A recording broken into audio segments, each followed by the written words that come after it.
नीलकंठ घाटी का रहस्य। हिमालय की ऊंची चोटियों के बीच एक ऐसी घाटी थी जिसका नाम बहुत कम लोग जानते थे, नीलकंठ घाटी। यह घाटी न तो किसी पर्यटन मानचित्र में थी और न ही किसी सरकारी रिकॉर्ड में। स्थानीय लोग मानते थे कि यह घाटी खुद को छुपा लेती है। जो एक बार अंदर गया वह या तो बदलकर लौटा या फिर कभी लौटा ही नहीं। आरव, दिल्ली का एक 27 साल का ट्रैवल फोटोग्राफर, रहस्यमयी जगहों के पीछे पागल था। उसे भीड़भाड़ वाली जगहों से नफरत थी और अनछुई प्रकृति से प्यार। एक दिन उसे अपने दादाजी की पुरानी डायरी मिली। दादाजी कभी एक खोजी यात्री हुआ करते थे। डायरी के आखिरी पन्ने पर लिखा था, अगर कभी जीवन में सब कुछ अधूरा लगे तो नीलकंठ घाटी जाना। वहाँ प्रकृति सवाल भी पूछती है और जवाब भी देती है। यही एक पंक्ति आरव के दिल में आग लगा गई। यात्रा की शुरुआत आरव ने ज्यादा किसी को नहीं बताया। बस एक बैग, कैमरा, कुछ जरूरी सामान और दादाजी की डायरी लेकर वह उत्तराखंड के एक छोटे से गांव पहुंचा, रुद्रग्राम। वहीं से नीलकंठ घाटी की पैदल यात्रा शुरू होती थी। गांव के बुजुर्गों ने उसे रोकने की कोशिश की।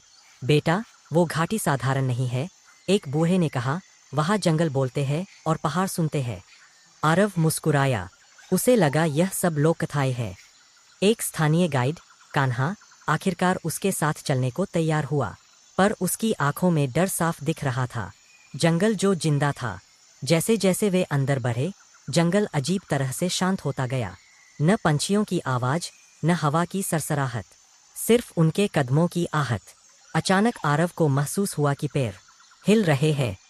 हवा नहीं थी, फिर भी पत्ते कांप रहे थे। कान्हा, ये? कान्हा का चेहरा सफेद पड़ गया।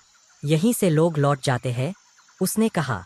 तभी जमीन हल्की सी कांपी और उनके सामने पत्थरों के बीच से पानी की एक नीली धारा फूट पड़ी। पानी चमक रहा था, जैसे उसमें आसमान घुला हो। डायरी में लिखा था, नीले जल को पार करो, तभी रास्ता खुलेगा। पहली परीक्षा। जैसे ही आरव ने पानी में कदम रखा, उसका शरीर सुन्न पड़ गया। अचानक उसे अपने अतीत की तस्वीरें दिखने लगीं, उसका अकेलापन, अधूरे सपने, माता पिता की उम्मीदें और खुद से भागता हुआ जीवन। एक आवाज गूंजी, तू किससे भाग रहा है? आरव घुटनों के बल बैठ गया। मैं, खुद से, उसने जवाब दिया।